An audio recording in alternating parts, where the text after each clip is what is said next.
tell me I need to get past it. I dare you.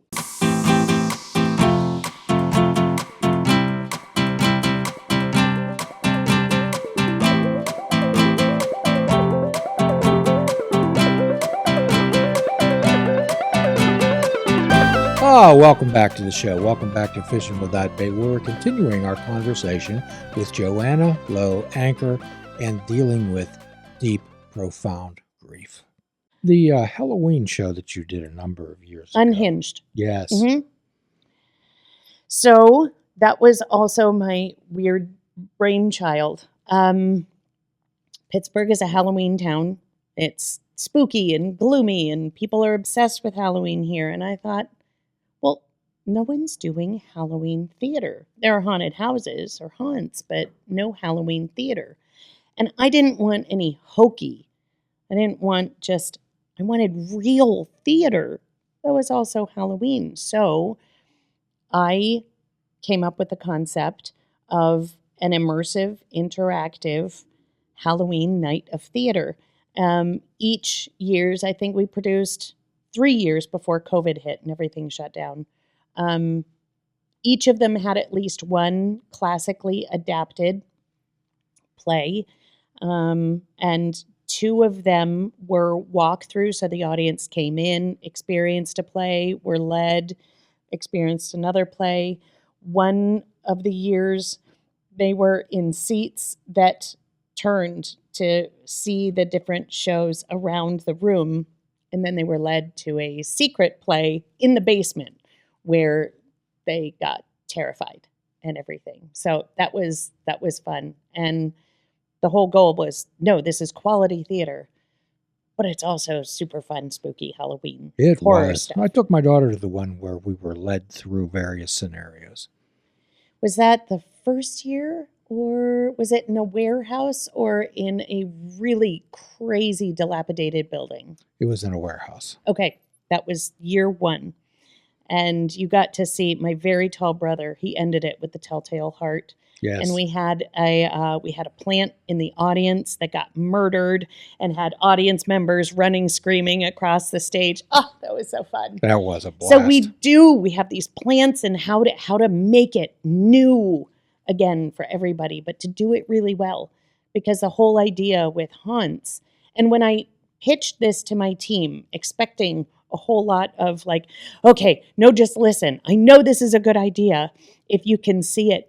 They were thrilled. They had up to 15 years each experience, and they said the thing that killed them in haunts, where they spent all of this time and effort on special effects, but then audiences were just being pushed through. They didn't get to sit and like do anything with it. And so we had this, we got to sit and develop characters and atmospheres, and we had some jump scares and that it was an thing, experience. So I'm really proud of that. I've been asked when that's coming back, and it was too good of an idea not to bring it back. I'm just not sure when. Maybe it'll be this Halloween. Maybe. Probably not. Maybe next year, but we will bring it back. Pittsburgh is too good of a city not to do that, and my team are too excellent at being involved with that. We had a really good time with that, and so we're coming back better than ever, like you always do.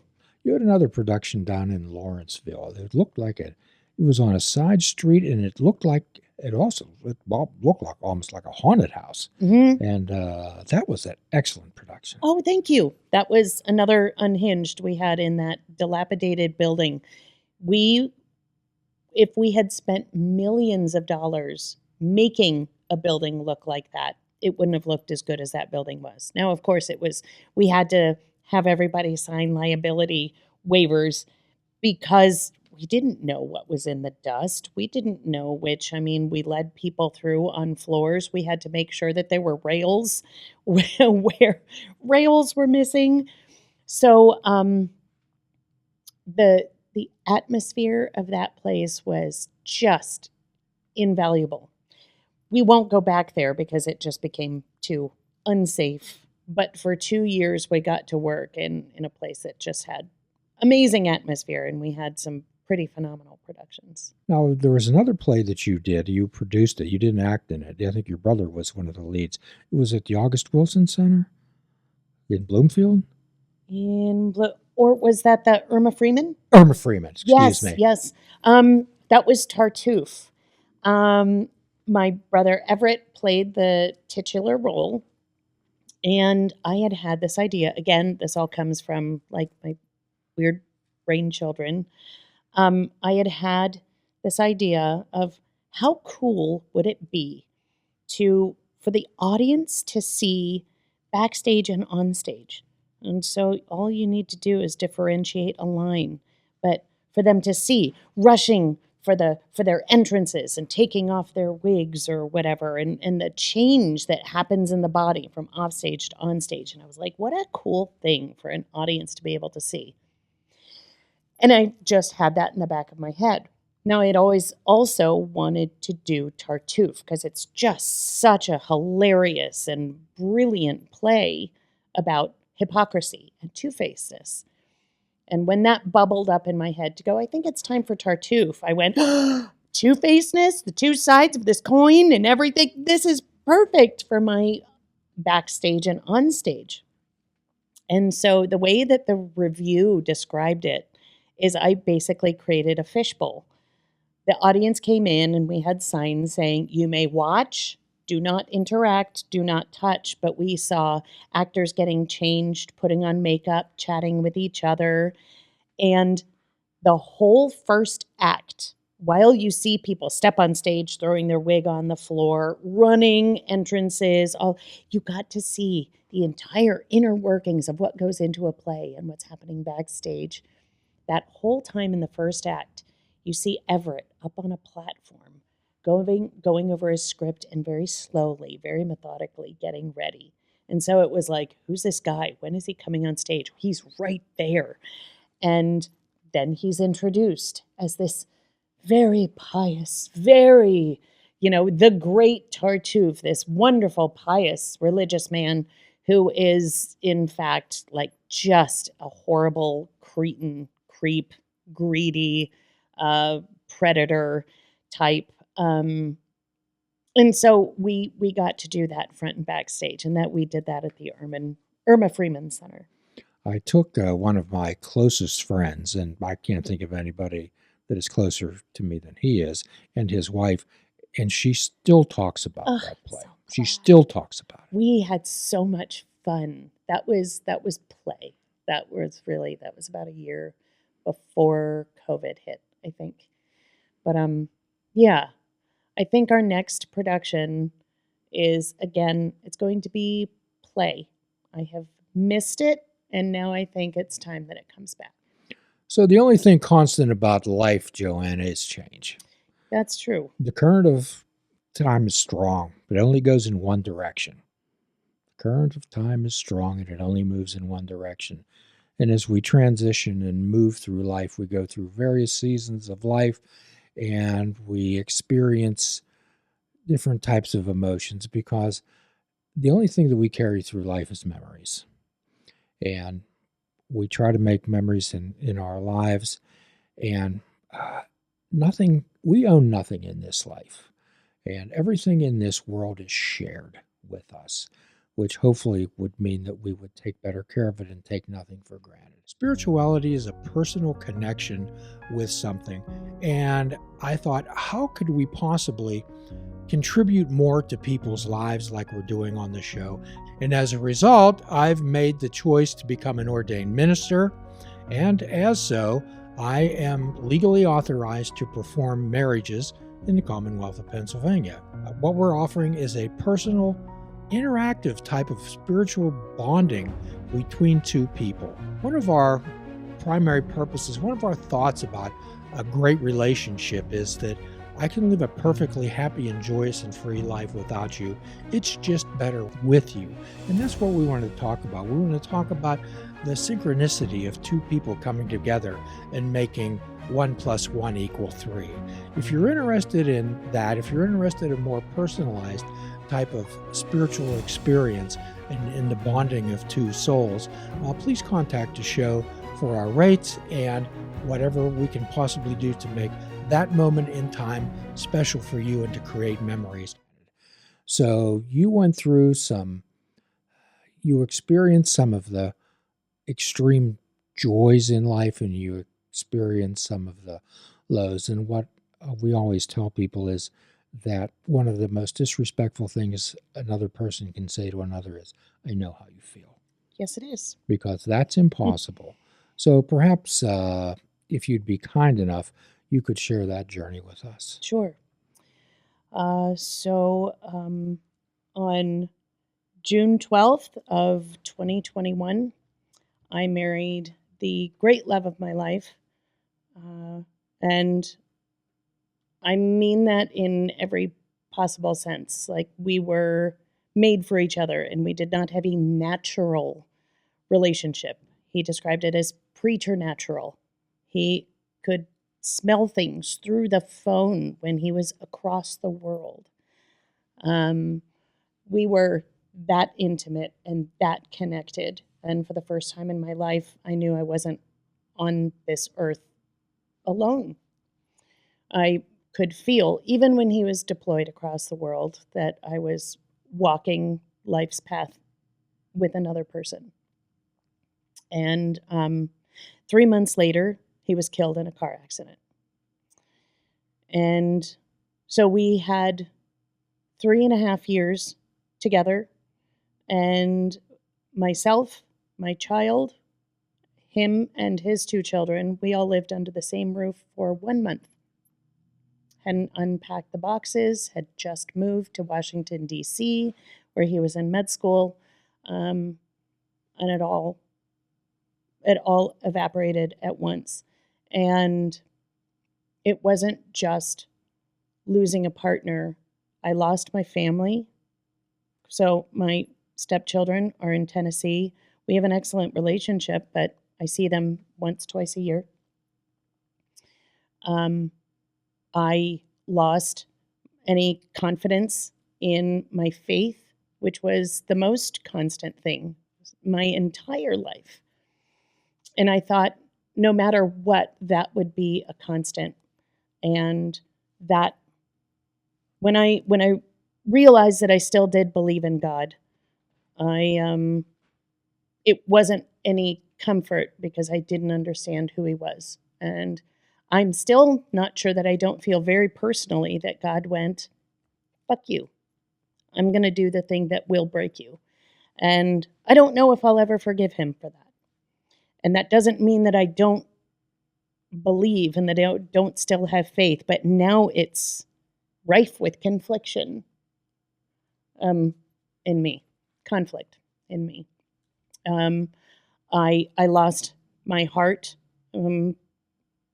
I've been through some devastating relationships and breakups and abuse and all kinds of things. But losing Carl, my heart went with him. And that sounds dramatic, but I mean it, absolutely. I lost the ability to feel anything but grief. I knew that I loved my child. I couldn't feel it, though. It was just unending pain. The only break I had sometimes when I wasn't having dreams about Carl, the only time that I had a break was when I was unconscious. But one of the ironies with this is with grief, like the panic attacks and everything, I was chasing it constantly, just trying for an escape, for some peace. And I was diagnosed with complicated grief, otherwise known as prolonged grief disorder, it is based in serious trauma and grief, and it happens when two people are particularly close or connected. And that's changed my neural pathways. It's changed my body. And the thing is, and I'll talk more about, is you wanted to talk about our my podcast that I'm on with my friend at some point. I'll come back to that later. But one of the things that I said to one of my best friends is, when people have identified that is, oh, this is a clinical condition, it's not comforting. It's more like, well, of course, if something this devastating happened where like my cells were changed, of of course, it wasn't, oh, here's a comfort, you have a clinical condition. I was like, there is no possible way for this to have happened to me and me not be changed on every level in every way. So that involved memory loss. I had anhedonia, which is the inability to feel pleasure of any kind. And I still struggle with that. It'll be 5 years in September that he's gone. And the thing is 5 years sounds like so long. But I lost, I'm going to say at least 3 years of my life, Jim. Like just 3 years were gone. And maybe a year, maybe 2-ish years ago, it felt like little parts of the world started moving, spinning again. Little sparks of color or light would happen here and there. But everything stopped for me. Everything absolutely ended, and time just, so COVID just happened for me. I did. I time jumped in the worst possible way to kind of being aware and coming into, not back to myself, but finding out what of my previous self still lives and what parts of me are very different. So I'm coming into myself. It was slow at first, little things here and there, and now I'm really kind of in a discovery phase of that. What we're talking about is unimaginable, deep grief and the place that you were in. And I know there's no incantations, there's no magic words, there's no chemistry that can snap a person out of it. And we live in a society, Joanna, that expects you to snap back. I mean, employers give you 3 days of bereavement leave, and then you're expected to snap back and suck it up and get over it. I couldn't drive without having panic attacks. I'm still on prescription medication because I was gagging. I couldn't sneeze or cough or eat. I was gagging frequently to the point of throwing up. So I'm still on a prescription medication to keep me from gagging randomly to the point of throwing up. I'm on anxiety meds. I have emergency anxiety meds because I had to leave the room to have a panic attack in the hallway or outside. One of the only ways to, like, we look for things to do with our body and our hands, when having a cigarette was one of the fastest ways to like get my breathing even so that I could stop like hyperventilating. I couldn't be normal. The fact that my sleep schedule was gone, my literal feelings, my eating, I didn't want to eat. It was just, I was non-functional. And the only reason that I didn't go back to work immediately is because my husband was a veteran. And so his retirement is enough to pay the bills. It's not much, but it's just enough that I didn't lose the house and that I could feed myself and my child. And thank goodness for that, because I couldn't. And no, most people don't understand that. And I think I was prepared, and I'm still prepared, where I'm like, tell me I need to get past it. I dare you. I dare you. And I will rip you apart. Not you, Jim, but from the moment that I knew that it happened, I promised myself I wouldn't make my grief smaller to make anybody else more comfortable. I always suggest to people to embrace the pain and embrace the grief. So people have a difficult time knowing what to do in those type of situations. Some people want to smother you. Some people don't know what to do and they isolate themselves from Yes. you. Other people continue to express their sorrow. Other people say, I know how you feel, Joanna. An aunt I had that I was really close to. I haven't punched anyone yet, Jim. I've heard a lot of stupid things. And they were all well-meaning. It was all because people cared about me. Nobody just said, get over it. But people say the dumbest things when they don't know what to say. The thing is one of the hardest things to say and harder to accept is there is nothing that you can do to make what I'm going through better. Nothing. So sit with me in it. And that's a really uncomfortable place for humans to be. And nobody likes that. Everyone wants to give you something positive to hang on to. And it's the best thing to say. I have, like, one of my friends who lost her father at a young, very impressionable age. She kept saying, there are no words. There are no words. Like, those were some good words. Stop trying. Yeah. Somebody blurted it out. Like, while I'm sitting there crying with one of my husband's teammates, someone blurted out, you can love again, as if that would fix the fact that I lost my best friend, my soul's mate, my husband in this and every single life. Like, that, yep, that removes everything. If I know that I'm capable of loving again, and that, because that fixes this, and it doesn't. People are so just when desperate. A person, and at the end of every podcast, besides offering a prescription for hope, which you can cash anywhere, we offer another one. Fruits, nuts, and vegetables. Unplug your television and take up fishing. And for a truly mindful experience, we suggest that you fish without bait. Do a kindness for yourself and do a kindness for another. Forgive yourself and forgive another. Till all are free, none are free. Namaste. Please check out our website at fishingwithoutbait.com, where you can listen to the show, comment on our discussions, and find out where you can subscribe to our podcast.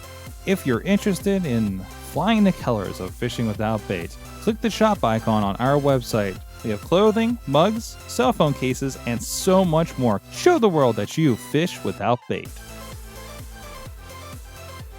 This show is a member of the Sorgatron Media Podcast Network. Find out more at sorgatronmedia.com.